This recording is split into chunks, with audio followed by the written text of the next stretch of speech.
I go to Elmhurst College? I'm close to everything. I need a great school at a great price. I'm learning about myself and my role in the world. I love a challenge. I'm dreaming big. But feel totally at home. I want an education with meaning. I want to be a champion for others. I made connections for life. I'm ready for the real world. Why do I go to Elmhurst College? To reach my full potential.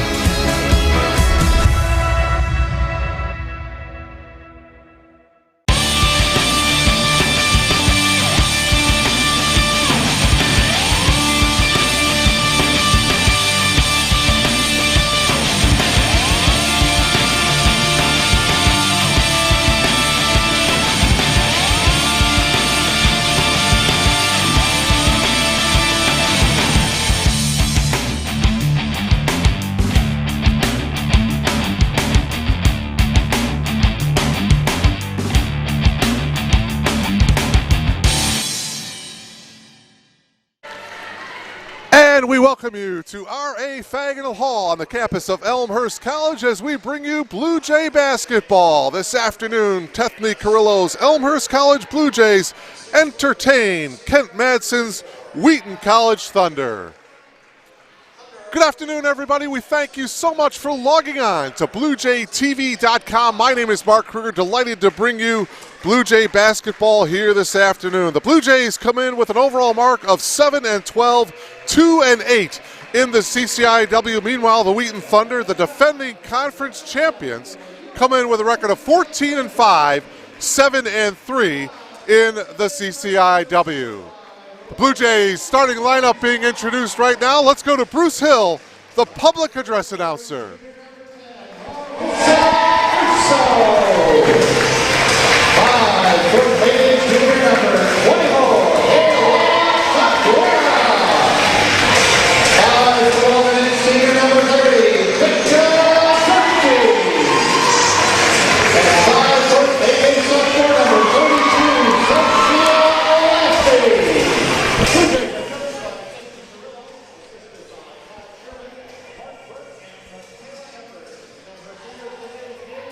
So there you have the starting lineup, a bit of a shakeup in the starting lineup for Tethny Carrillo's Blue Jays. Lily Griffenstein reinserted in the starting lineup. She did not start on Wednesday in the Blue Jays' loss to Augustana here at R.A. Faginal Hall. Also getting the start, Sophia Lathy, number 32. She is a sophomore out of Carmichael, California, averaging just about 4 points per game, a very good three-point shooter. Becca Gerke in the starting lineup along with Elena Cabrera. Cabrera getting the start here as well. So Gerke to jump center against Hannah Frazier. Kent Madsen in his 10th year as the head coach of the Thunder. Tethny Carrillo in her 13th season as the head coach of the Blue Jays. Opening tip controlled by Wheaton, and we're off and running here in Elmhurst. 4 10-minute quarters on the women's side. The Wheaton Thunder riding a 4-game winning streak. There's a travel violation on Hannah Frazier. So the Thunder turn the ball over on their very first possession.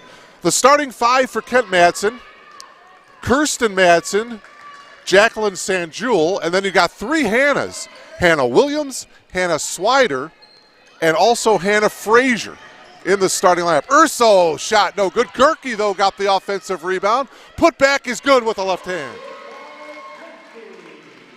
So Becca Gerke, who had 15 points on Wednesday night in the Blue Jays' loss against Augustana, gets the first 2 points of the ball game here this afternoon. Blue Jays averaging 57 points per game. Lathy with the foul, that's her first. Meanwhile, the Thunder averaging 66 points per contest. This is the 30th meeting between these two programs. Wheaton has won 22 games. Elmhurst has won 7.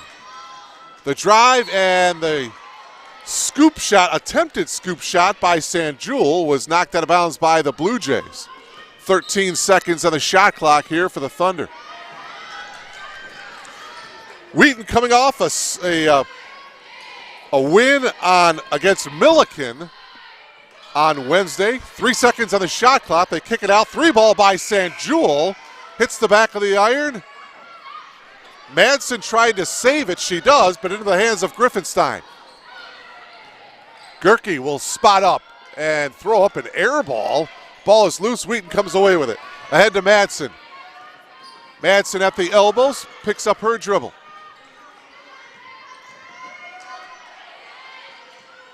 Here's St. Jewel. She gives it up to Swider. Hannah to Madsen. 13 on the shot clock. Inside to Frazier. Partially blocked. Gerke tried to get it. It was off of Griffenstein, and it'll be Thunder basketball. As I mentioned, Wheaton coming off of a win on Milliken, against Milliken at home. 74-61 was the final on Wednesday. Turnover. Here's a steal. Here's Urso. Urso sprinting it up. Wheaton gets back defensively. Madsen with a near steal, but it went on the end line, so it will be Blue Jay basketball. Griffenstein will inbound it here. We've played just about 2 minutes. Becca Gerke with a field goal. Blue Jays lead at 2-0.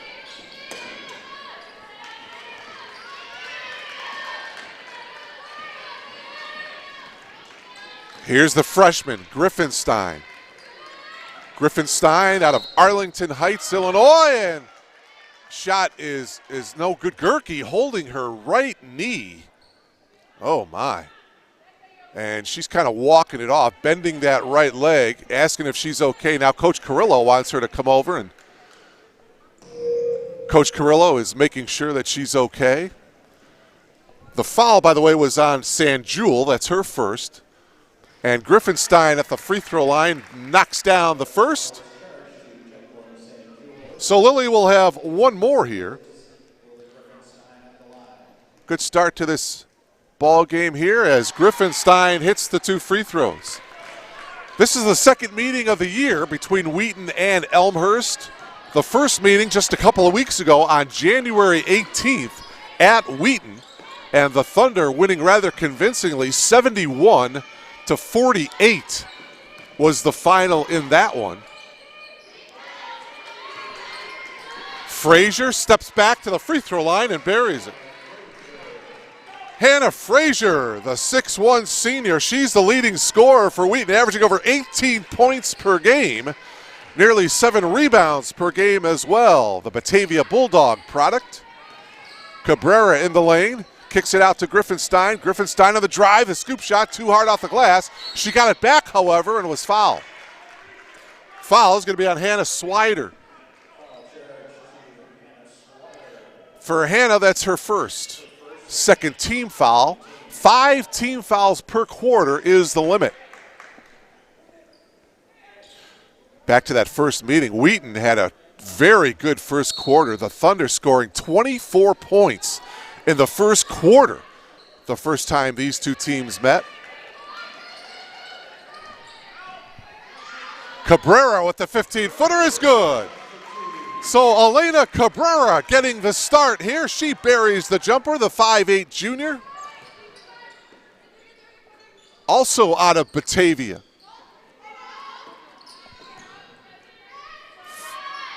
Three-ball attempt, St. Jewel. That one is too long. Oh, a nice rebound by Marissa Urso, and she was fouled by Kirsten Madsen. So for Madsen, that's her first. It's the third team foul. Jordan Myroth comes into the game here for the Wheaton Thunder. Myroth is a 5'11 senior from East Peoria, Illinois. Went to Peoria Christian High School. This is the first of 2 here today from R.A. Fagnall Hall at 4 o'clock. It'll be the men of Elmhurst taking on the Wheaton Thunder, so you want to stay logged on for that ball game. Should be a really good ball game. John Baines' club coming off of a tough loss against Augustana, losing by 1 at the buzzer. Urso's drive with 1 second on the shot clock, and she gets it to go. So 8-2 now. The Blue Jays off to a good start. 4 minutes gone by here in the opening quarter. Madsen on the drive. The floater off the glass, no good. Griffenstein comes away with the rebound. 8-2 Blue Jays. Cabrera behind the arc. Now she dribbles into the lane. Lathy, she'll spot up for the three. That one no good. And the rebound pulled down by Hannah Williams. Williams on the dribble. Gets it inside to Frazier. Frazier against Griffenstein, and that's a mismatch there. And Frazier with her second field goal of the game. And the Thunder within 4. As I mentioned, the Thunder defending conference champions. They were 15-1 a year ago. Thunder currently in second place in the CCIW at 7-3, the league leaders. The North Park Vikings at 9-1. Cabrera scoop shot too strong, but it's stolen. Gerke off the glass and in. Good pressure by the Blue Jays. They get the turnover, and Gerke gets the lay-in. Blue Jays back up by 6, 10-4.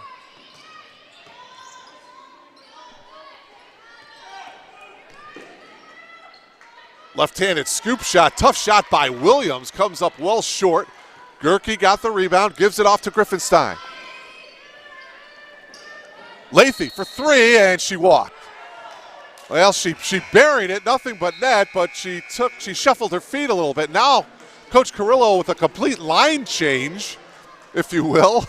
A couple of normal starters are back in. Queen John, Lauren Goff, Kelly Wyrick, Courtney O'Donnell, and Mia Reese into the game. So Tethany Carrillo shuffling her lineup a little bit, and that first unit did a good job.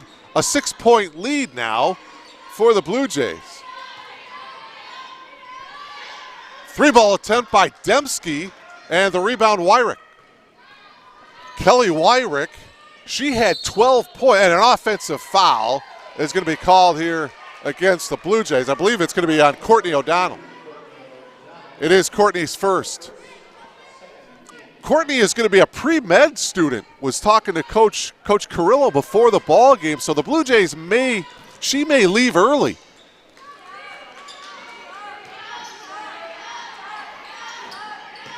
Ball inside to Frazier. Frazier with a bit of a scoop shot against Queen John, missed it.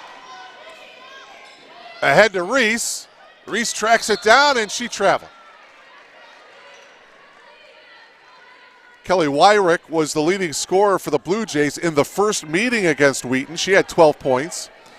Queen John had 9 points. Courtney O'Donnell had 9 points as well for the Blue Jays. Elmhurst shot just 30% from the floor against the Thunder back on January 18th. And a whistle and a foul call now as Myroth will come to the line here to shoot a pair.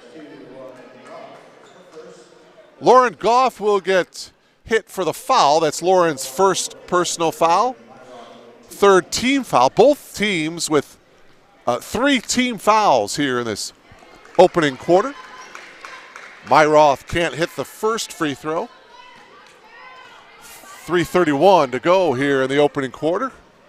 Second one also missed as the crowd continuing to come in here to R.A. Faginal Hall. Again, the first of 2 between Elmhurst and the Wheaton Thunder. The men will get things underway at around 4 o'clock. Blue Jays turn it over. And I'll bring you that game as well, so stick around as John Baines' ball club will take on the Wheaton Thunder. That one knocked out of bounds. It will go to the Blue Jays.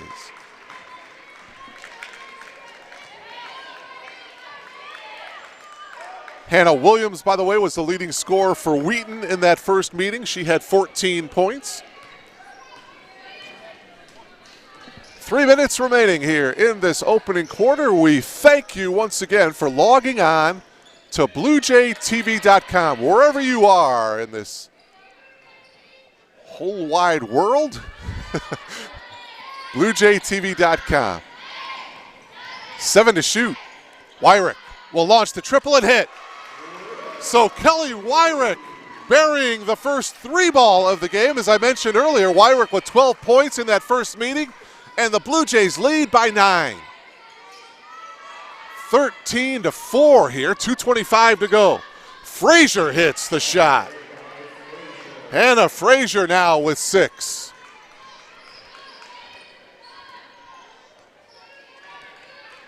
Wyrick hands it off to Reese. Reese picks up her dribble at the free throw line. Off to John. Her shot is off. Ball tapped around and finally controlled by Christy Dembski. Wheaton beautifully in transition, and Hannah Williams gets rewarded with the lay-in. Her first 2 points of the game. Thunder running the ball beautifully. And now it's 13-8. O'Donnell in the lane has it blocked by Myroth, and the Wheaton Thunder now with a chance to get to within 3. And an offensive foul is going to be called here against Myroth. It's going to be on Hannah Williams, excuse me. That's her first. First personal foul. It's the 4th team foul for the Thunder. Into the game is Jill Berg for the Thunder. Jill Berg is a 6'2 senior out of Midwest Central High School. O'Donnell, the left-handed lay-in is good. Courtney O'Donnell with her first 2 points of the game. 6th different Blue Jay to score, and Elmhurst leads at 15-8. Boy, I was talking to Tethany Carrillo before the ball game, and she was we were talking about the season, how it has gone so far, and she wasn't really frustrated with her team, but she realizes the potential as Jill Berg got fouled, and so Jill will come to the line here to shoot 2. But she realizes just how good her individual players have been at times. And this season, they have really not put it all together. By the way, Bonnie Zeller, number 24, coming into the game here for the Thunder. And I agree with her. I mean, at times, individually, you see the talent on this Blue Jay team, and for some reason or another, they just have not got it all together as a unit. But if and when they do, they really can compete with anybody. Berg goes 1 of 2 from the free throw line, and so it is now 15-9. Backdoor cut by Reese. Nice pass by Wyrick, and Reese with the lay-in.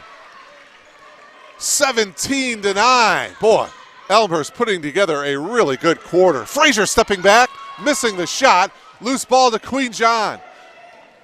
John passes it off to O'Donnell. Courtney with the half hook shot, and she gets it to go. Well, this may be the quarter where the Blue Jays put it all together. It's a 10-point lead for the Blue Jays. A great start to this one. Frazier with the hook shot, no good. Berg got the rebound. Kicks it out, and that 3 ball is good by Bonnie Zeller. 4 seconds to go in the quarter. Queen John at the buzzer. That one is off the mark, off the backboard and to the left. But what an opening quarter by Coach Carrillo and her Blue Jays as Elmhurst leads it here at the end of 1 by a score of 19-12. So the Thunder, after scoring 24 points in the first quarter, the first time these two teams met, they score half of that, 12 points, here in the first quarter today. Leading scorer in that first quarter was Hannah Frazier. She had 6 points. Becca Gerke had 4. Courtney O'Donnell had 4 for the Blue Jays.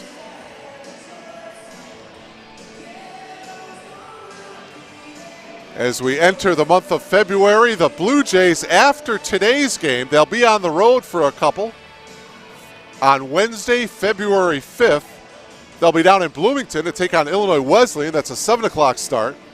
And then a week from today, they'll be in Naperville, Gregory Arena, to take on North Central College. That is a 5 o'clock tip-off. And then they'll be here at home for 2. February 12th against Carroll. That'll be a 7 o'clock tip-off. Saturday, February 15th, they'll be here at home against Milliken. That is a 2 o'clock tip-off. They'll finish off the regular season February 19th at Carthage. That is a 7 o'clock start.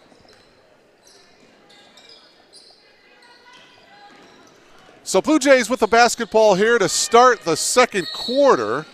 And we've got a whistle and a violation, a turnover for Elmhurst here to start the second quarter. Blue Jay mascot Victor E. working the crowd here today. Victor does a great job of doing that. Sophia Lathy is back into the lineup here for Tethny Carrillo's Blue Jays. Just underway here in the second quarter. Elmhurst leads it by 7, 19-12.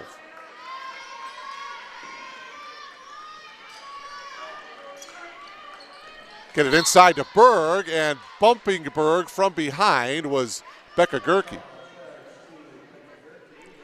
For Becca, that's her first team foul of the quarter. And inbounding it will be Jordan Myroth. Gets it into Berg. Back to Myroth against Cabrera. Elena with a block. Into the hands of Urso. Urso ahead to Lathy.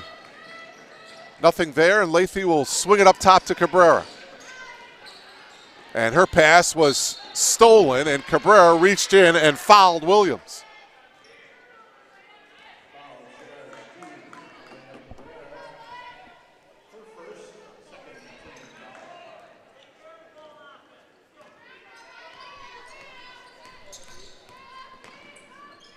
Into the lane, Berg with the left-handed layup, that's good. So Berg's first field goal of the game. She's got 3 points, and the lead is now 5, 19-14. Cabrera holding. Bounce pass to Urso. Up top is Gerke, 15 to shoot for the Blue Jays. Gerke into the lane, good defense by Berg. Cabrera. Shot clock down to 6. Lathy with a bounce pass to Gerke, partially blocked, and the shot clock buzzer did not go off because the Thunder had possession.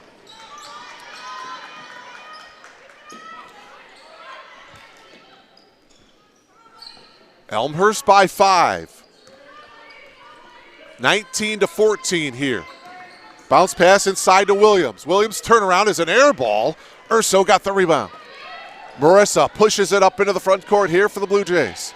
Working around a Gerke screen. Popping out in the corner is Cabrera.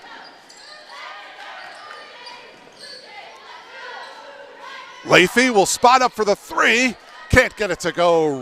Berg with the rebound. Steal. Here's Gerke. Urso faked the 3. Drives the floater off the glass. Too strong. And Berg got the rebound. Oh, great opportunity there for the Blue Jays, but they couldn't capitalize. Myroth bounce passes. They swing it out. The 3 ball. That one is off the mark. Gerke comes down with the rebound. Off the slider miss, and Tethny Carrillo wants a 30-second timeout. So the Blue Jays will talk things over here with 2.5 minutes have gone by here in this second quarter. The Blue Jays lead it by 5.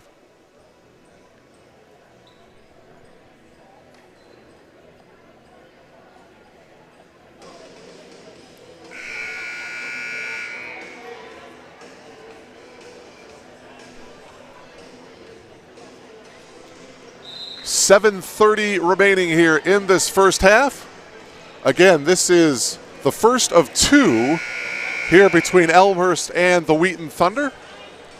The men's teams will take to R.A. Faginal Hall. We'll get that one underway about 4 o'clock later this afternoon. So you want to stick around for that one. John Baines and his Blue Jays, boy, they're off of a tough loss against Augustana, just their second loss of the conference and of the year, losing at the buzzer down in Rock Island or up in Rock Island, I should say, against the Augustana Vikings. So they'll try to get back on the winning track. The drive by Griffenstein is no good. So a tough start to the second quarter for the Blue Jays. Boy, I thought that was a good timeout by Tethny Carrillo. Berg is free underneath, and the 6'2 senior with the easy lay-in. Berg now with 5 points, and it is a 4-0 run by the Thunder to start the second quarter. Wheaton within 3. Queen John on the drive, blocked by Berg. Boy, Jill Berg coming off the bench. She would start for most teams, but she comes off the bench for Kent Madsen. Queen John into the lane, the jumper, that one is off the mark. Rebound, Hannah Williams. So the cold shooting continues for the Blue Jays here in the second quarter. Boy, after starting off the first quarter so well, Blue Jays have gone cold here in this second quarter. Inside to Williams, brings it out. Madsen for 3, yes. Kirsten Madsen buries the triple. She averages just about 9 points per game, the 5'4" senior, and that ties the game up for the Thunder. Urso on the drive, and that breaks the tie. Blue Jays back up by 2, 21-19. Nice drive there by Urso. See the replay there. The drive by Myroth, turns, puts it in off the glass, no good, and the rebound to Cabrera. Wyrick on the drive. 3 ball by Urso is good. So Marissa Urso back-to-back field goals. That's the second triple of the game for the Blue Jays. Kelly Wyrick has the other 3 ball, and the Blue Jays on a 5-0 run lead it 24-19. Berg inside scores off of Queen John. Jill Berg now with 7. 6 of her 7 points coming here in the second quarter, as she has got some easy looks here in the second quarter. Wyrick nowhere to go. Bounce pass into the corner to Urso. They bring it up top to Griffenstein. John working on Berg. John, yes! And she was fouled by Berg. Great move by Queen John. Let's take another look at it here. You see her with the dribble in the middle of the lane. She goes to the other side off the glass, and you see the contact there by Berg. For Jill, that's her first. And for Queen John, a chance to complete the 3-point play.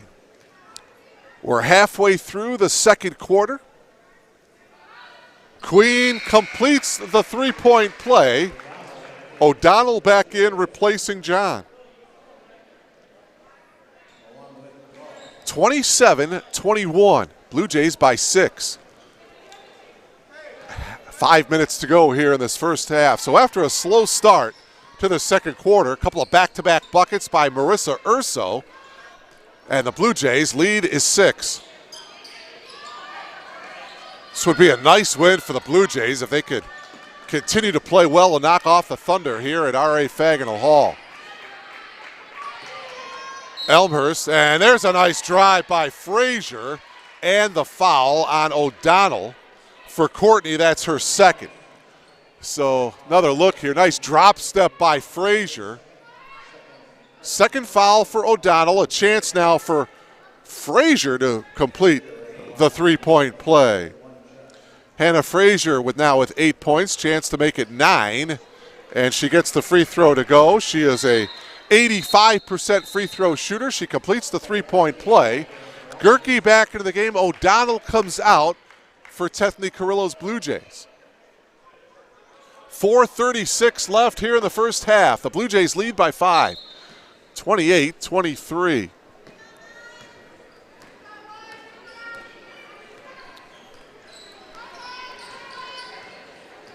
Urso veers off to the near side here, hands it off to Goff.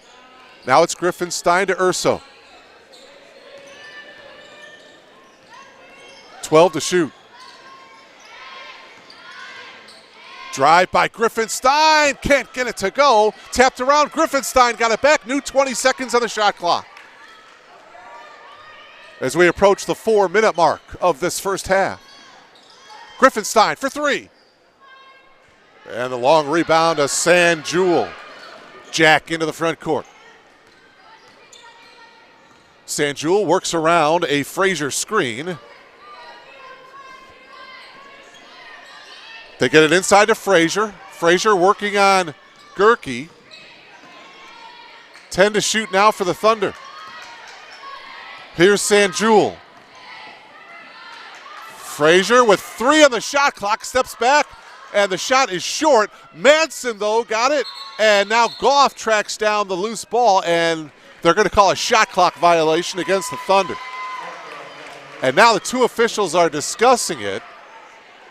The buzzer did not go off, but the official did call a shot clock violation. And there you see the two officials talking things over. And I'm not sure if they are going to overrule the call. No, they're going to let it stand here. It'll be Blue Jay ball. Christy Dembski comes back into the game for the Thunder. She comes in for Hannah Swider. Hannah Swider, by the way, the daughter of longtime head football coach at Wheaton, Mike Swider, who recently retired as the head coach. Of course, the Wheaton Thunder, boy, what a career he had as the head football coach for the Thunder. Wheaton, of course, knocking off North Central College this season. North Central, of course, your Division III national champions. The Thunder recently naming their offensive coordinator, Jesse Scott, as the new head football coach. So congratulations to Coach Scott. And congratulations to Coach Mike Swider on his retirement. Here's the drive by Wyrick, blocked by Sanjul. Gerke, though, tracked it down, and she threw it away. 2:42 remaining here in this first half. Blue Jays by 3.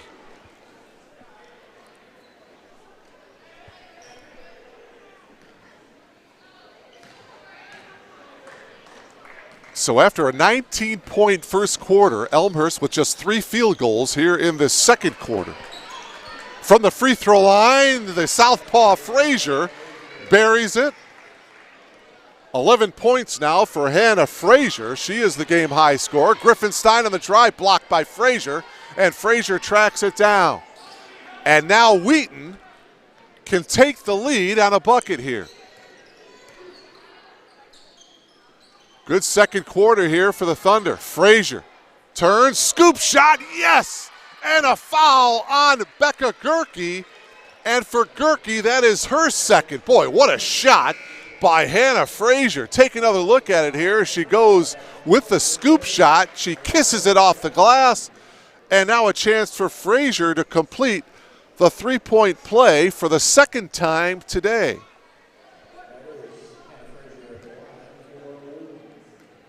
13 points now for Frazier, and now give her 14 first half points. Again, her scoring average is 18. And that gives the Thunder a 2-point lead here. Under 2 minutes remaining here in the first half. Goff on the drive, knocked out of bounds by the Thunder. It will be Blue Jay basketball with 20 seconds on the shot clock.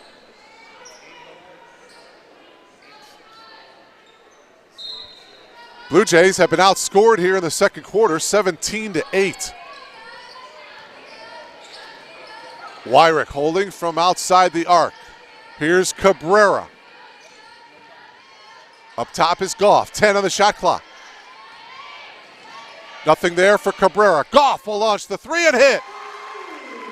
Lauren Goff with her first points of the game gives the lead back to the Blue Jays.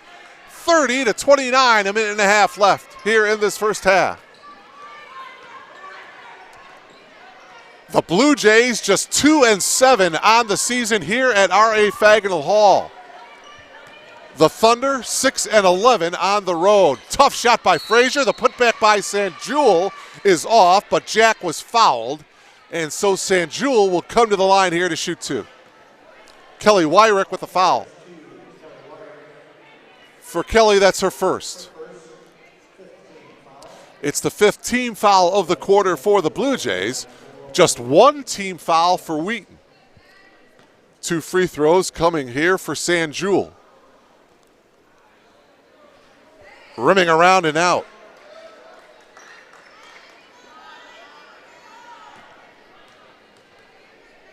This to tie the game up. And Sanjul can't hit either free throw. And Queen John got held by Frazier. For Frazier, that is her first. It's just the second team foul of the quarter. 1:10 to go. Blue Jays with the ball, leading by 1. Hannah Frazier, boy, what a first half it has been for her. 14 first half points for Hannah Frazier. Under a minute to go here in the half. Queen John, nice move off the glass, no good. Sanjul got the rebound. Thunder now with a chance to take the lead.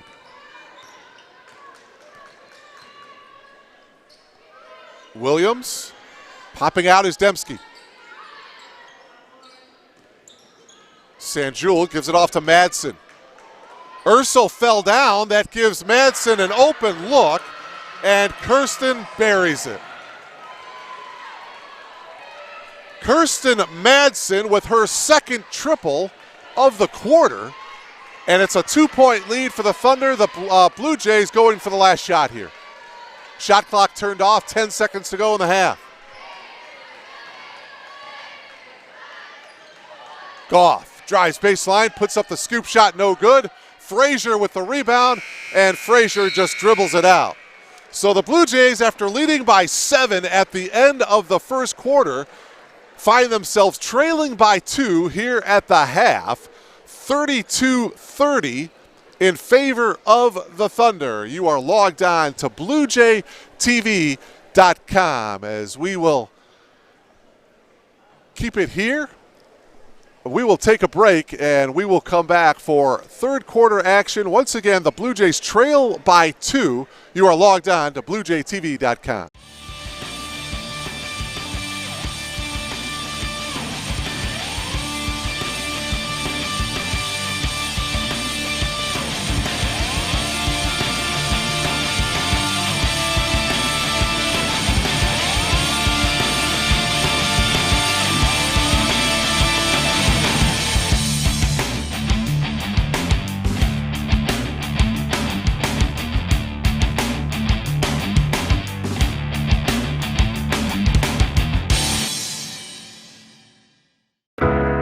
Why do I go to Elmhurst College? I'm close to everything. I need a great school at a great price. I'm learning about myself and my role in the world. I love a challenge. I'm dreaming big. but feel totally at home. I want an education with meaning. I want to be a champion for others. I made connections for life. I'm ready for the real world. Why do I go to Elmhurst College? To reach my full potential.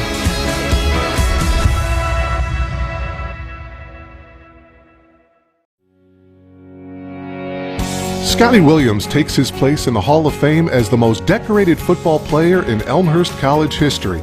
From 2009 to 2012, Williams rewrote the Elmhurst record book, cementing his place as one of Elmhurst's all-time greats. A four-time All-Conference selection, Williams earned first-team All-Conference honors for 3 straight years from 2010 to 2012. He set a single-season rushing record in 2010, only to break it in 2011. During his senior year in 2012, Williams torched his own record again, rushing for 2,046 yards and 22 touchdowns while leading the Blue Jays to the NCAA playoffs for the first time in school history. Named the CCIW's Offensive Player of the Year in 2012, Williams finished his career with 5,203 yards and 50 rushing touchdowns, breaking the previous rushing record by more than 1,600 yards. Tim Lester, now the head coach at Western Michigan University, was the Blue Jays head coach for all of Williams' time at Elmhurst. Lester knew he had someone special in Williams. Scotty was a special running back talent-wise. I mean, low center of gravity, great feet, great drive, great ball security. But his ability to keep his balance. I mean, there were times that he would disappear behind his O-line, which was huge. And he wouldn't go down. For a little guy, he ran like a big back, and it was fun to watch. Chris Kirkpatrick was an all-conference and all-regions center for the Blue Jays during the Williams era, and he knows how important Scotty was to the success of the team. Scotty would tell you that he was a cog in the machine, and that goes back to his humble attitude towards things. Scotty was so important to our success. As we became juniors, seniors, Scotty was no longer just the stud player that was quiet and worked hard. he became vocal. Not many people know that. He was the voice in the huddle. And that voice coming from the best player and arguably best person on the team, that led us through some of those tough games. Elmhurst College's Director of Sports Information, Kevin Juday, covered Williams from the press box. He witnessed firsthand just how hard he was to stop. No matter how hard an opponent tried to key on Scotty to slow him down, it just was really too difficult for them to stop him. There was a game against Illinois Wesleyan on a 4th and 1 just inside the Illinois Wesleyan 40-yard line, and Elmhurst decided to go for it. Everyone in the stadium knew that Scotty Williams was going to get that ball, and Illinois Wesleyan stacked 11 guys in front, goal line defense, and Scotty just blew right past everybody, broke a tackle, was off to the races, and Elmhurst was off to the playoffs. Lester remembers the same play as well, but for a different reason, as the play elicited some rarely seen emotion from Williams. You know, he got in the end zone. He did one of these, which was hilarious because I've never seen him show any emotion when he scores. You know, and normally the line showed the emotion. He just ran over and hugged all the big boys. But when he showed a little bit of swagger for the first time in his 4 years there, it made me laugh, made me smile, made me think that he was having a ton of fun at that moment to get the ball in the biggest moment to accomplish our goal. And he popped one, and then you know, had a little fun in the end zone, which I'll never forget. Williams' success in 2012 culminated in him taking home All-America honors and becoming the first Elmhurst player to win the Ghilardi Trophy, an award honoring the top player in Division III football. To win the Ghilardi Trophy, you have to be a great player, a great student athlete, and a great human being on top of it. And Scotty Williams checked every single one of those boxes. Everyone knew about what he was doing on the field that year, but he was also an academic All-American, and he was also actively involved in Habitat for Humanity and several other service groups. And he was one of the most humble student athletes I've ever met in my time at Elmhurst. As humble as Williams was, Kirkpatrick also remembers Scotty joking around with his teammates. Our senior year against Milliken, which was kind of a fabled game for us as we had to go into overtime and overtime again, and Scotty broke loose for a 99-yard touchdown run. We had given him a lot of grief over the years, including Coach Lester, about getting what we called hawked in the open field, caught in the open field, and he wasn't letting himself get caught that day. And after he scored that touchdown, as humble as he is, he was letting us know that he didn't get caught from behind. Williams holds several titles already: record-setting running back, All-American and Ghilardi Trophy winner. But today he adds another title: Elmhurst College Blue Jay backer Hall of Famer.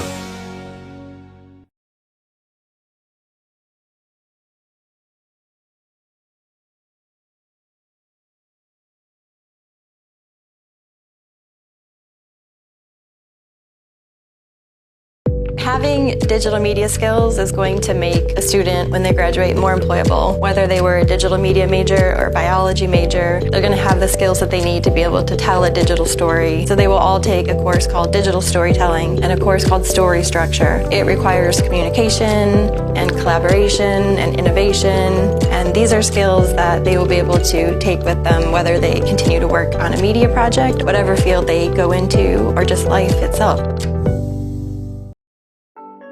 Embark on a journey to a new future with an advanced degree from Elmhurst College. Whether you want to take your career to the next level or discover an entirely new direction, Elmhurst College has a graduate program for you. 12% of our population have a master's degree. We're in a period of specialized master's degrees. The advanced degree is a time to get more specific into some areas that you're interested in. I believe that when you're looking for a graduate degree, you have to be ready. You need to do some exploration up front to get some idea of what's possible, what people on the outside want and are interested in, and to begin to think about how that may match with your own abilities and interests. Spend some time thinking about what they're passionate about, what they really enjoy, and what they want to learn more about. But it's people that may want to better themselves in their career. They might want to look to another industry or maybe even another career.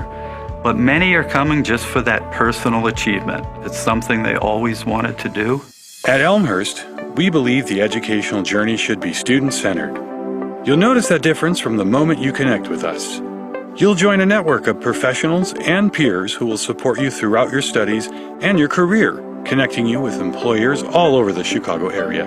You'll hit the ground running, tested, proven, and ready. I think part of the reason that a person would want to go to graduate school is so that they can get launched into their professional niche. We're able to really get to know our students personally and professionally and really challenge them, push them, and support them in all the ways that graduate students need support. And we're also in a good position to help you clarify for yourself what your goals are, what your strengths are, what the possible matches might be for when you're done, and we will work with you to do that. So that sort of personal touch, I think, is more than just a saying here. I think it's very real in the way that we relate and interact with all of our students. And we also help with job placement. The CPE, the Center for Professional Excellence, has been good in helping with resume building, job interviews, whatever it may take. Our program directors will support you through every step of your journey. Elmhurst faculty aren't just experts in their fields, they're dedicated to expanding your reach with fieldwork, professional connections, and real-world experiences. We know you. I, as program director, know every single individual who's in the program. I know why they're here. I know what they're looking to do. I know their stories. I know when situations come up that might require us to be a bit flexible and adaptable. We really have a lot of fun, and we're really good at supporting our students through this rigorous program. The teachers are phenomenal. I can't ask for a better school to go to. By train or by car, from city or suburbs, our campus is easily accessible. And our proximity to Chicago, a world-class metropolitan center, means lots of opportunity for consulting projects, networking, and career advancement. You'll love the flexibility of part-time and evening options that allow you to move at the pace that works for you. In fact, some programs are offered entirely online. We're easily able to give individualized attention to our students. We can really personalize their education. Also connect our students with our alumni, building those relationships with their peers, building those relationships with their faculty members. Those students are able to make those connections and build lasting relationships for the future. One of the things that inspired me within Elmhurst is to take on bigger responsibilities. I'm taking a lot of experience from the things that everyone else has done and from this cohort and from Elmhurst and trying to develop this in our company. So overall, it's been a great experience. You know, if your company now values you, just wait until after you go through the full program. There's absolutely no way I would be able to do what I'm doing now without this program. Your journey builds on the students who came before you at Elmhurst, founded in 1871 but ready for the future. So come tour our historic Arboretum campus and check out our top-notch facilities, from our state-of-the-art nursing simulation center to our speech-language hearing clinic and our small hands-on classrooms. You'll gain the skills you need to succeed. Graduate school is affordable, and I think more to the point is a good value. I think it's an investment in your future and an investment in a field that you are passionate about and want to pursue. We know that going to college is a huge investment. You put your trust and time in Elmhurst College, and we do the same. You invest in us, and we invest in you. I'd love to tell students not to look back. You want to always look forward, and they tend to gain momentum as they get into the program. At the end, it's just a wonderful thing when you're handed that diploma and you're able to celebrate with all your friends and family. Pursue your graduate work at Elmhurst College and take that life-changing journey to your successful future.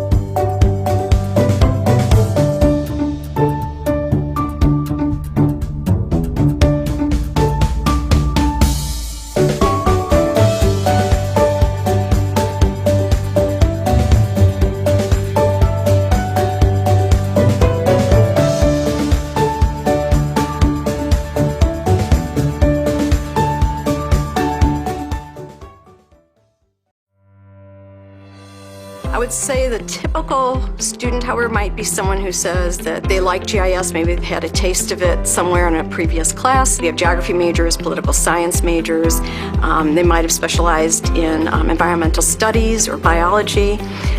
We even have people in economics and healthcare, military people. In the military currently, the people can come in almost with any kind of a background because it's going to be applicable in understanding the spatial distribution of whatever it is that they're looking at. The software that we use for the most part of our program is Esri's ARC Suite, I want to call it. And so a lot of programs that are done in ArcMap and ArcPro connect into a cloud platform in ArcGIS Online. So we incorporate all three of those. A lot of students enjoy programming, and so they'll enjoy it, like the Python and the geodatabases course, and that's maybe the job that they're going to be doing, maybe even writing algorithms. Other students really like the cartographic aspect. They like making maps, and so once that data is collected and put into the GIS system for analysis, they're the ones that get to manipulate the colors and the lines and the shapes, and sometimes even produce maps that'll be printed or put in web settings. Once you become more proficient in GIS, there's actually different jobs and different opportunities. Someone who really tends to like the satellite imagery or LiDAR, they might be more interested in focusing on remote sensing. Other people really are, they're much more into the GIS, where they can download data, you can get real-time data. Those people tend to become GIS technicians or analysts. We have people who really like to be out in the field, and so they might be more into the data collection. It's one thing to go into the program thinking I want to be a GIS analyst, but it's another thing to keep your mind open that there really are a lot of possibilities. And welcome back to RA Fagnall Hall as we get settled in for third quarter action here. Wheaton leading here at halftime 32-30. The Blue Jays, after starting off really well, 19-12 lead after the first quarter. In that first quarter, the Blue Jays shot 8 of 14. But in the second quarter, they shot just 24%, 4 of 17 in that second quarter, as Wheaton outscored the Blue Jays 20-11 in that second quarter to take this 2-point lead heading into the third. Tough drive off the glass, no good by Williams. And now it's Griffinstein into the front court here for the Blue Jays.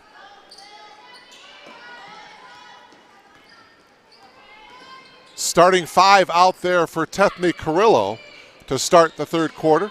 Cabrera, Urso, lost her balance just a little bit. 8 to shoot. Cabrera left open for the shot and hits. So a good start to this third quarter. Hopefully they can have a quarter like the first quarter. That ties the game up at 32. Should be in for a good finish here in this women's game. Again, the first of two here today on BlueJayTV.com. Ooh, that three ball is good by Frazier as she continues to have the hot hand. 17 now for Frazier. She was 6 of 12 from the field in the first half. Frazier now with 17. Lathy partially blocked. Gerke got it back though. Shot clock down to 10. Gerke drop step off the glass and in. Becca Gerke with 6 points. And the Blue Jays are within 1. How well the Blue Jays are going to defend number 34, Hannah Frazier, is going to be the key in this second half as well. Frazier gets double teamed. Sanjul with the floater off the glass, no, and Gerke got the rebound.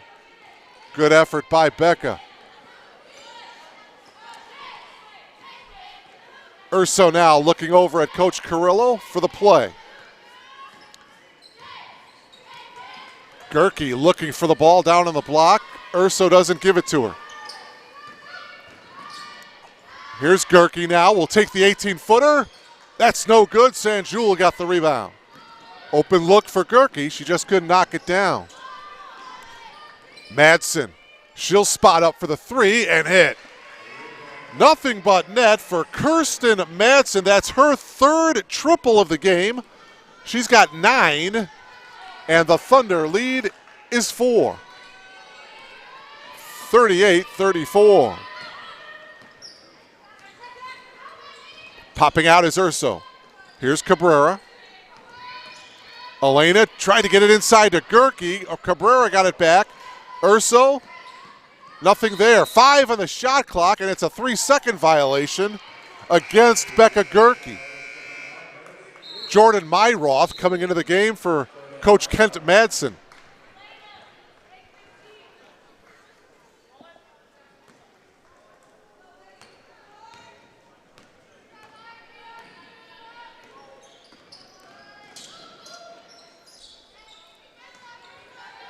Madsen picks up her dribble, whips it inside to Frazier. Frazier drop step to the right hand.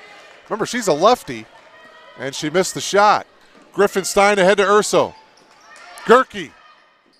Half hook shot is no good. A rebound pulled down by Swider. Swider ahead to Myroth.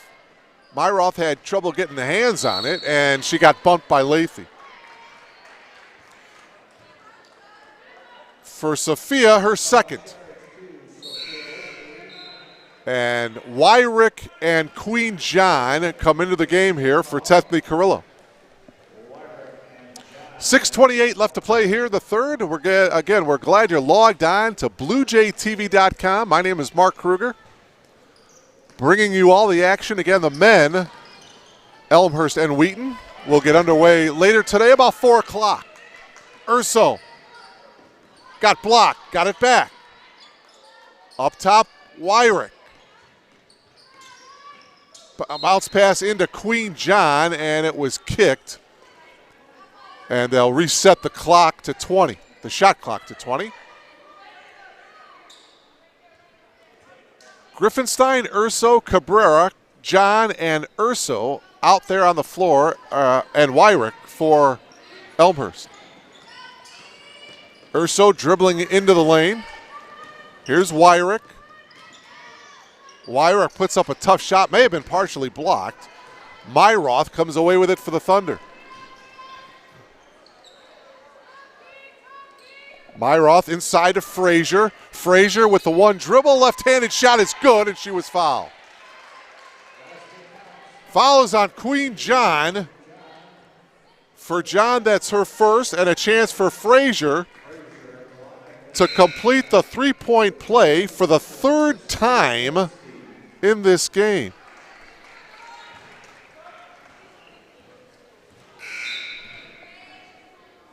Christy Dembski comes back into the game for Wheaton. Lauren Goff comes back into the game for the Blue Jays. 19 points for Hannah Frazier. 20 now. Her scoring average is 18. And the lead is now 7. Shot by John is short. Frazier got the rebound.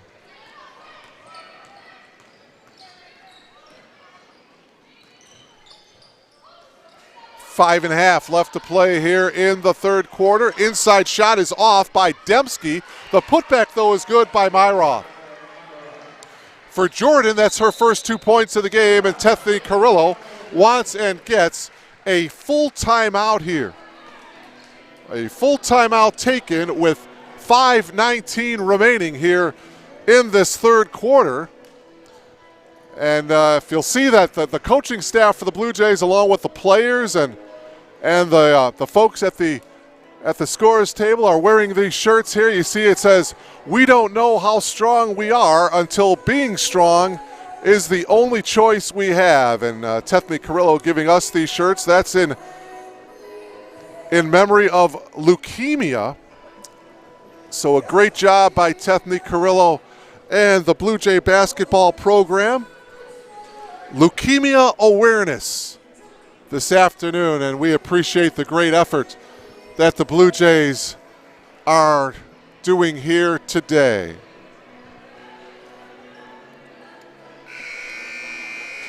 The Thunder lead it here with 5:19 remaining. It's 43-34. The Thunder still in the CCIW conference race. North Park, though, has the inside track. The Vikings are 9-1 in conference play. The Thunder 7-3. Illinois Wesleyan at 6-3. The Blue Jays 2-8 in conference play. The two conference wins for the Blue Jays at Carroll on January 4th, and then they beat Milliken down in Decatur on January 22nd. So the two wins for the Blue Jays, both on the road in the conference. So we'll see how the Blue Jays fare here after the timeout here. As we come up on the 5-minute mark of the third quarter, the Blue Jays trail it here by 9, 43-34. 7 on the shot clock. Urso into the lane. John will take the 12-footer back of the iron. No, tapped by Reese, and the ball goes into the hands of Williams. Williams stops at the free throw line. Myroth with the easy lay-in.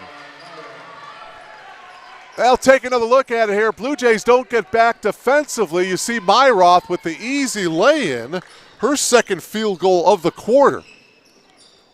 Wyrick, the attempted bounce pass was kicked, but they're saying it was off of Urso, and so it's going to be Thunder basketball. And Courtney O'Donnell checks back into the game here for the Blue Jays. 4:28 left. The Thunder riding a 4-game winning streak coming into today. They beat Elmhurst on January 18th, then they beat Wesleyan, Carthage, and then that win at home against Milliken on Wednesday. Inside to Frazier. They bring it out. The three ball by Dembski is off the mark. Reese on the rebound. Oh, and they're saying that Reese pushed off. They're giving the foul to Reese. That's her first. It's the third team foul of the quarter for Elmhurst. And now Jill Berg back into the lineup for the Thunder. Wheaton has yet to commit a foul here in the third quarter.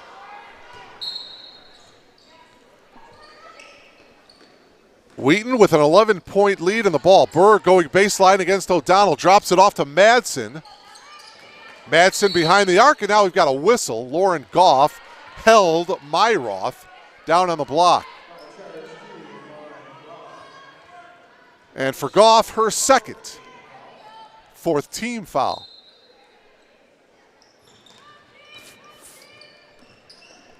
Madsen will pull up and hit the three again. Kirsten Madsen with her fourth three ball of the game. She's got 12. And it's a 14-point Thunder lead. Their biggest lead of the game. Boy, the Thunder, after getting off to a slow start, really turned things up here in the second and third quarters. O'Donnell down low, missed the shot. Berg got the rebound. Myroth going to the reverse, short. John got the rebound. Coming up on the 3-minute mark of this third quarter. Queen John taking it all the way and can't get it to go. Loose ball tapped around and finally picked up by Myroth. Frazier for three. Nope. O'Donnell got the rebound. 3 minutes to go here in the third. Boy, the Blue Jays with just 2 field goals here in this third quarter. A bucket by Gerke and a bucket by Cabrera. O'Donnell trying to hit, and she does. So Courtney O'Donnell now with 6 points. Courtney had 9 points in that first meeting against the Thunder back on January 18th. And the Blue Jays trail by 12. Oh no, Madsen, but a whistle before Madsen could get the shot off. It's going to be a foul against the Thunder.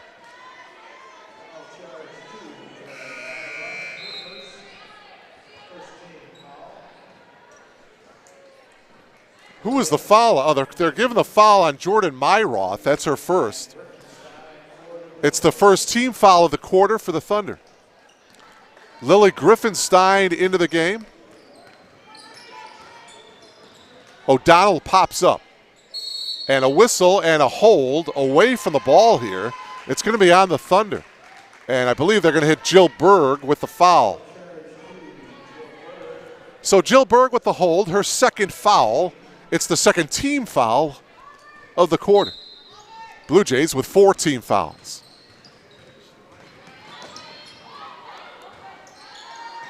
Gerke in the corner. And a timeout taken by Tethny Carrillo. Becca Gerke having trouble in the corner, so Coach Carrillo calling a 30-second timeout to talk things over here. 2:19 remaining here in the third quarter. If you've just logged on, Blue Jay basketball, Elmhurst and the Thunder of Wheaton. There's 2:19 left to play here in the third quarter. Elmhurst led at the end of the first quarter, 19-12. The Thunder led by 2 at halftime, 32-30.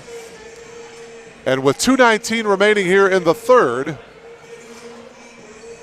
the Thunder lead by a dozen. 48-36. As Wheaton has outscored the Blue Jays 16-6 here in the third. The Thunder with 3 3-balls in the third quarter, and Frazier completing a 3-point play the hard way.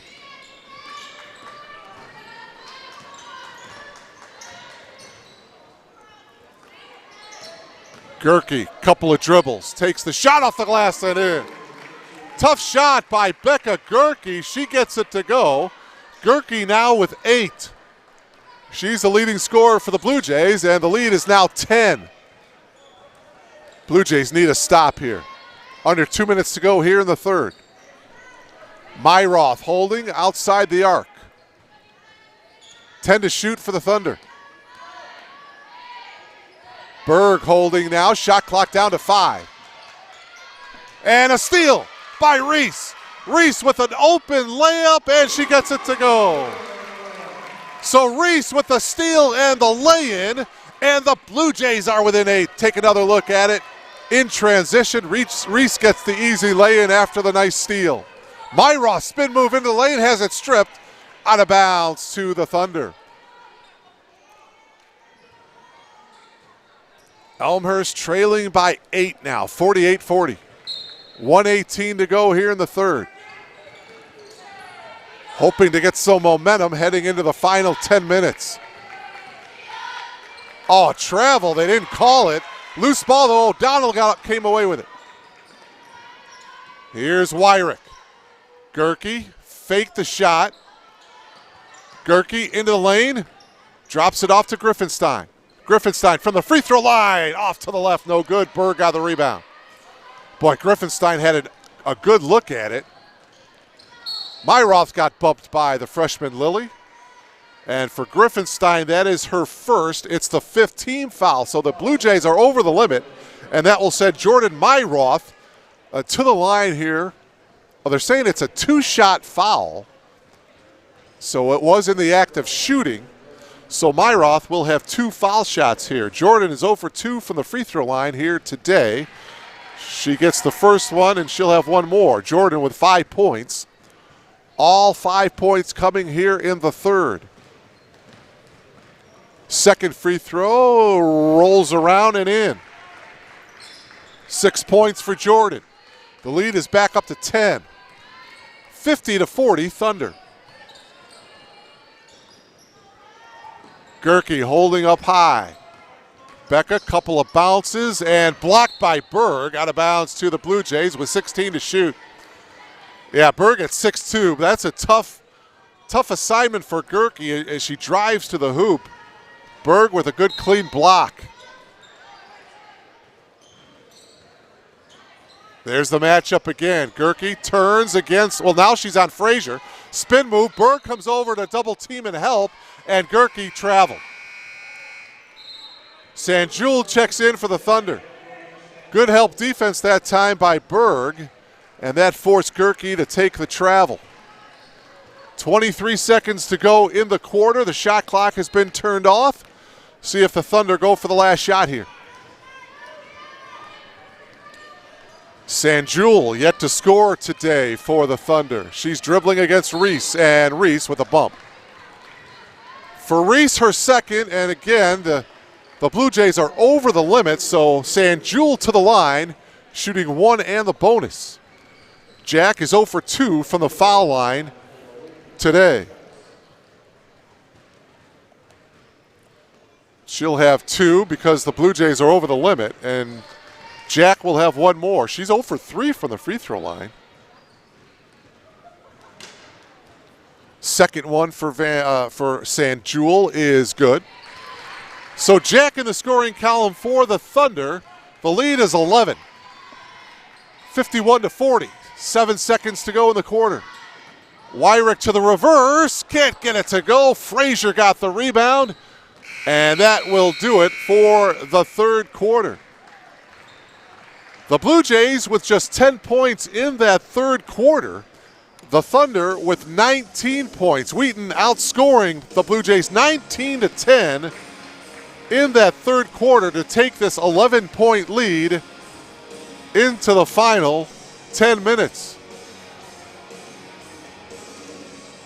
Leading the way, Hannah Frazier, 20 points in the contest. Kirsten Madsen has a dozen on 4 3 balls. The leading scorer for the Blue Jays, Becca Gerke, with 8.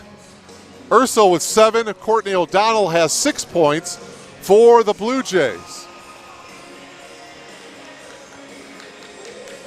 Jill Berg with 7 for the Thunder. Jordan Myroth has 6 for the Thunder.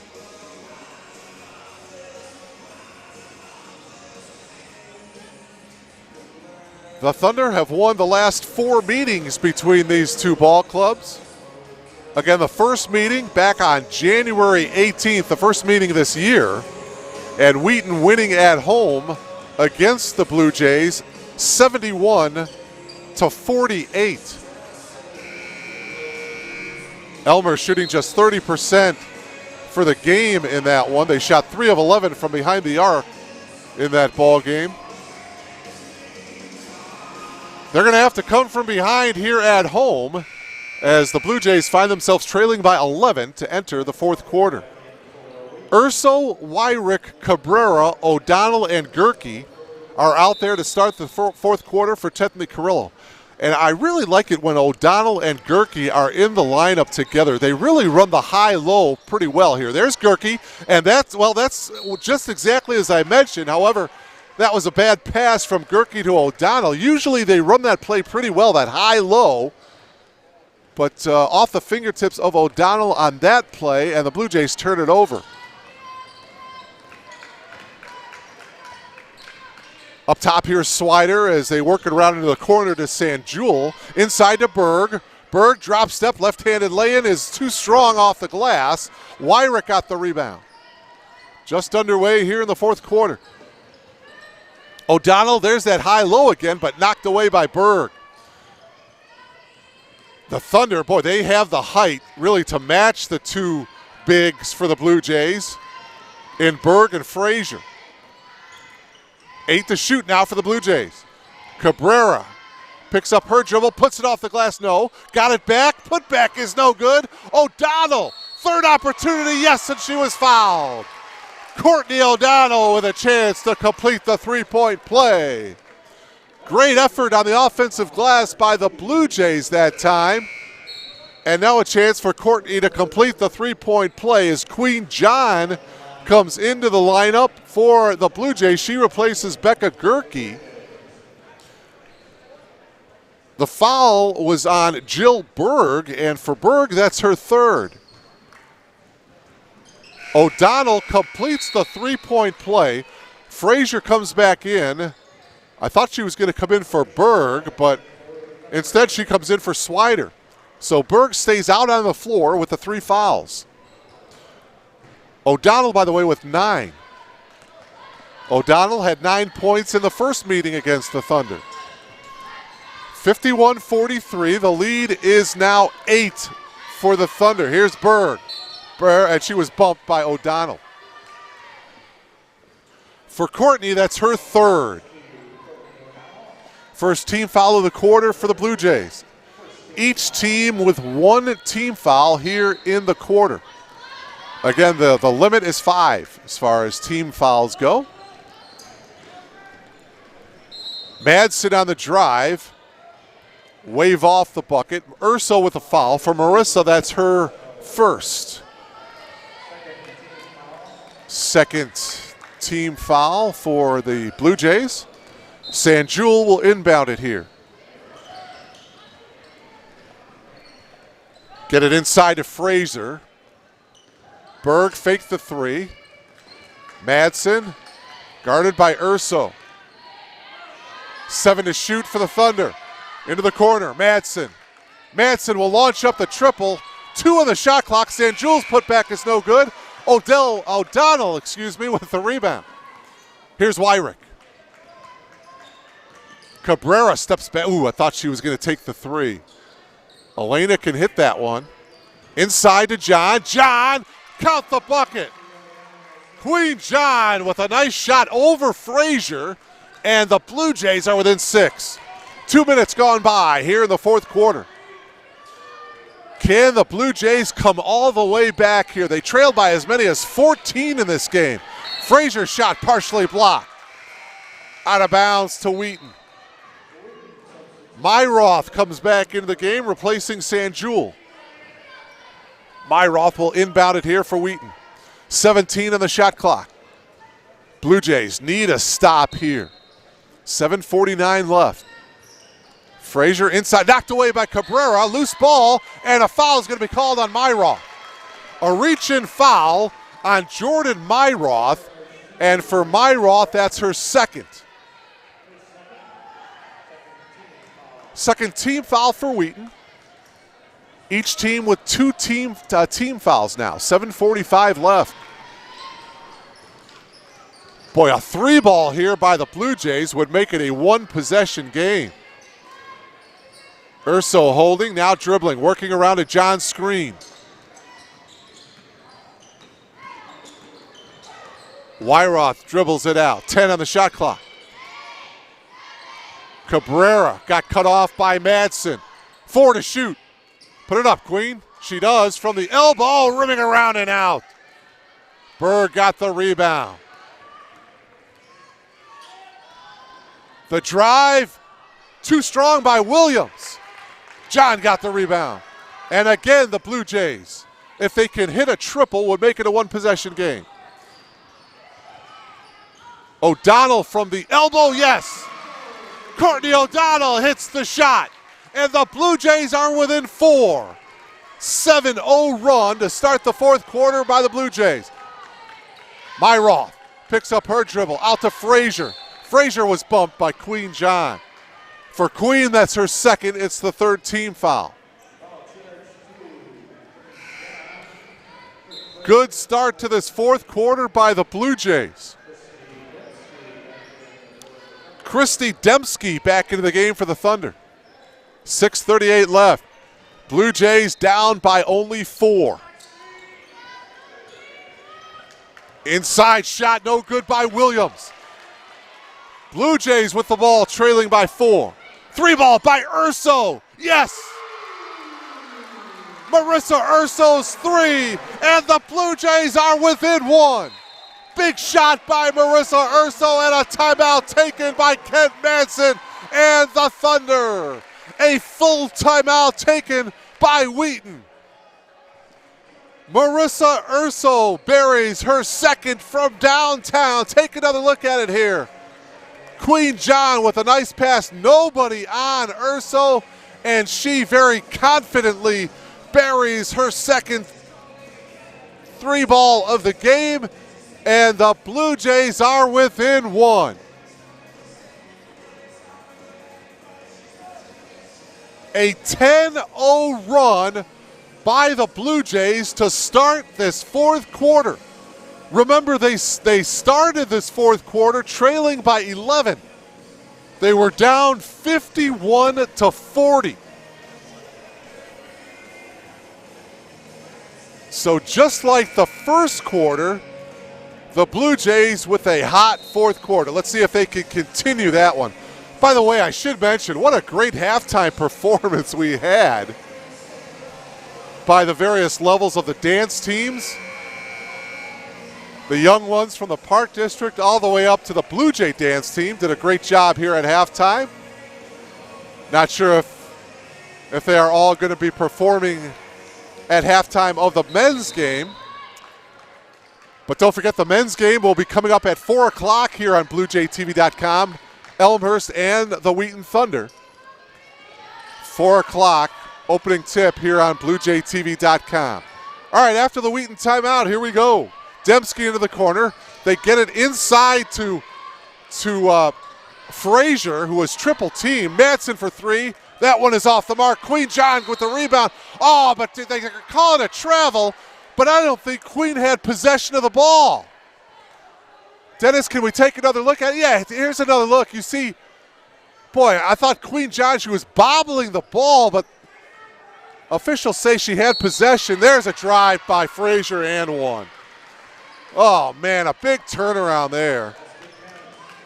Frazier count the bucket, and they're calling the foul on Queen John. And for her, that's her fourth. Chance now for Frazier to complete the three-point play, and she does. Boy, that breaks a 10-0 run for the Blue Jays. John will come out. Becca Gerke back into the game. Frazier now with 25 points. Leading scorer for the game, and it's 54-50. The Thunder by 4. Inside to Gerke, guarded by Frazier. Here's Wyrick. 5.5 left to go. Wyrick up top to Cabrera. Urso, she hit a three a moment ago from that spot.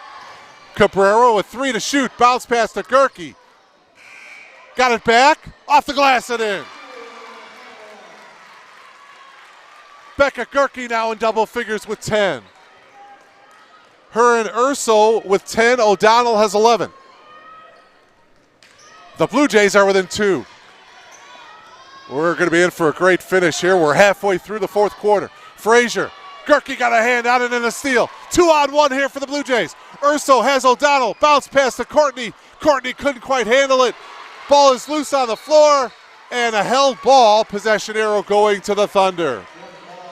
Good hustle by Gerke. Her and Hannah Williams were held up, and so the alternate possession going to the Thunder. Again, the Thunder with 3 Hannahs in the starting lineup. Hannah Williams, Hannah Swider, and Hannah Frazier. I wonder what the record is for for most names starting with the same starting lineup.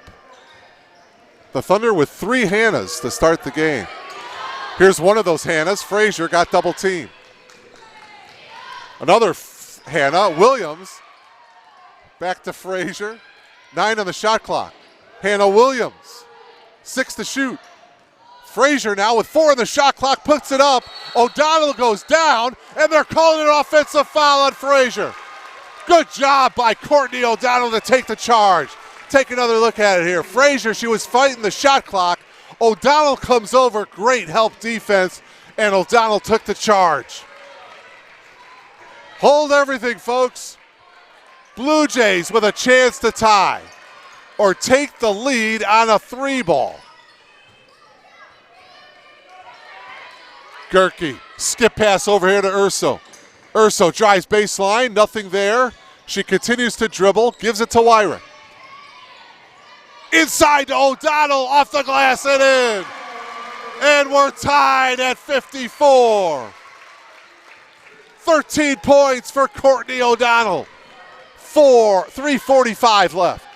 Frazier, blocked by Gerke, but they're calling body. Foul on Becca. Gerke, 3 fouls now on Gerke. Hannah Swider back into the game for the Thunder. 2 shots coming now for Frazier. Frazier buries the first one. Frazier, an excellent free throw shooter, 85%. She is a perfect 5 for 5. Now she is 6 for 6 from the foul line in this game. Boy, what a great player. Senior out of Batavia, now at 27 unofficially. Thunder back up by 2. Inside O'Donnell, poked away. Good defense that time by Myroth as she came around and poked it away. 3 ball by Madsen. Instead, she passes it up, and Myroth can't hit the layup. Williams, though, as Wheaton will get another opportunity here. Skip pass over here to Madsen. Need to close out on her. As that 3 ball is good by Hannah Swider. That is Swider's first 3 points of the game. What a big 3. There you see her knocking it down in the corner, and the lead is 5. Cabrera backdoor off the glass, too strong. Swider got the rebound and a foul. Oh, man. The Blue Jays tied it up at 54, but then a 5-0 run here by the Thunder. And a foul on Cabrera for Elena. That is her second. The Blue Jays over the foul limit. And so Swider comes to the line here to shoot 2. And I'm just wondering if the Blue Jays are running out of gas here.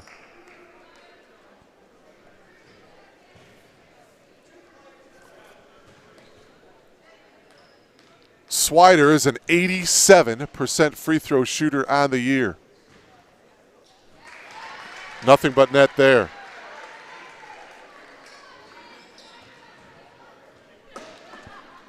Boy, the lead is up to 6. 2:44 left. Second free throw is also good by Swider.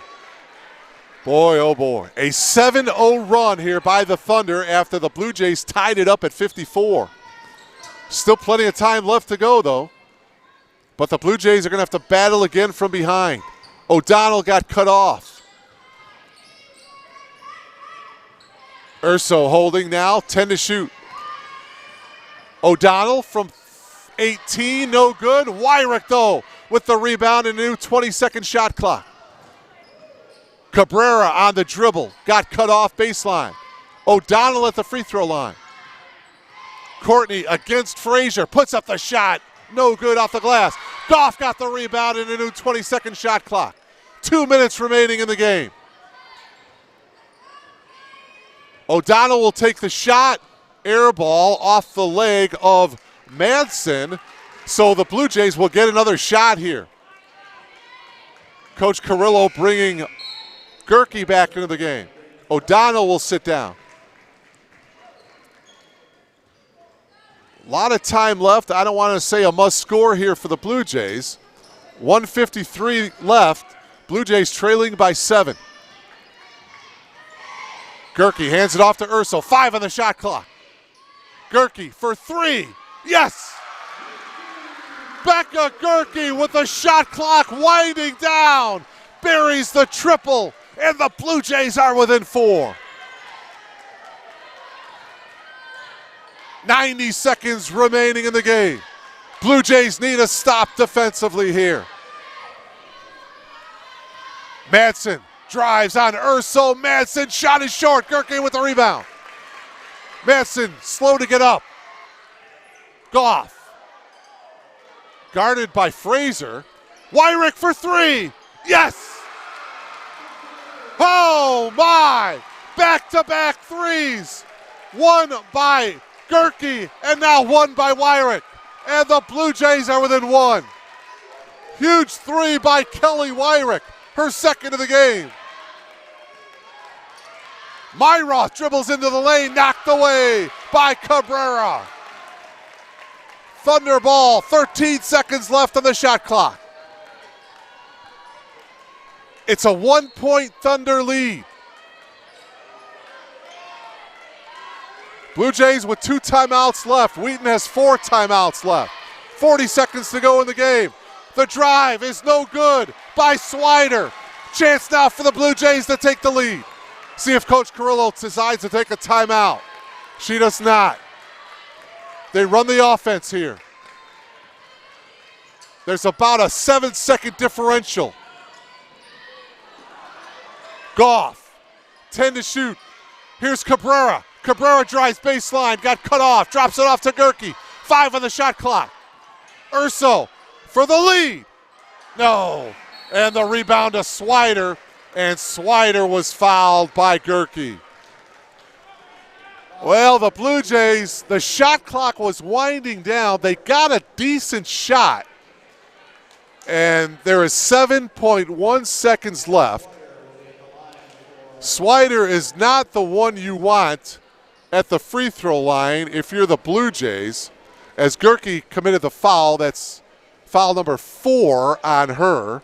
Swider, as I mentioned, an 87% free throw shooter. She buried a couple of free throws a moment ago. Boy, oh boy. She is just perfect. Queen John ready to check in. The lead is now 2. And we'll see if Coach Carrillo decides to take a timeout after this free throw. Thunder by 3. And indeed, Coach Carrillo calls a timeout here. So the Blue Jays will get it at half court. So they'll inbound it in front of the scorer's table with just over 7 seconds remaining. So they'll have plenty of time to set up a shot here, to set up a play. And they don't necessarily need to take a 3, but obviously with just 7 seconds to go, you would think that Coach Carrillo's setting up a play for someone to take the 3 to perhaps tie this game up and send it into overtime. Marissa Urso has 2 3 balls. Kelly Wyrick has made 2 3 balls. Lauren Goff buried a triple back in the second quarter. Becca Gerke, remember, she hit that 3 a couple of moments ago. So I would think you would want perhaps either Wyrick or Urso to launch a 3. Sophia Lathy is a pretty good 3-point shooter as well, but Sophia, although she started the game, she has not seen a lot of minutes today. So a great finish here today. Don't forget the men of Elmhurst will be taking on the Thunder. That will get underway at 4 o'clock, and we'll bring that game live to you here on BlueJayTV.com. All right, here we go. Urso, John, Lathy is into the game. Again, she is a good 3-point shooter. Cabrera and Wyrick. Wyrick comes up. She's got the ball now. 5 seconds to go. Lathy popping out. This for the tie. Ribbing around and out. Oh, my. And your final score, the Thunder hold on to win by 3. Well, it was a good play drawn up. Sophia Lathy, she was kind of fading a little bit. She didn't really get her feet squared up, but she got a pretty good look. And that attempt at the buzzer there, that would have sent the game into overtime, but instead the Thunder, wow, they come away with a road victory and survive, winning by 3, 63-30, as both teams come around center court there to hold hands. That is a great sight right there, as a hard-fought game. And now the two teams holding hands, and they'll have a thought or two as the two teams, they recognize leukemia here today. Hannah Frazier was your game high scorer unofficially with 27 points. Kirsten Madsen chipped in with 12. Meanwhile, for the Blue Jays, Courtney O'Donnell with 13 points. Becca Gerke with 13 as well. Marissa Urso in double figures with 10. So that'll do it here from R.A. Fagnall Hall. Once again, a great ball game, but the Blue Jays come up short to the Thunder. 63-60 is your final score. We'll talk to you again at 4 o'clock when the men of Elmhurst battle Wheaton. Thank you so much for logging on. Mark Kruger, so long, everybody.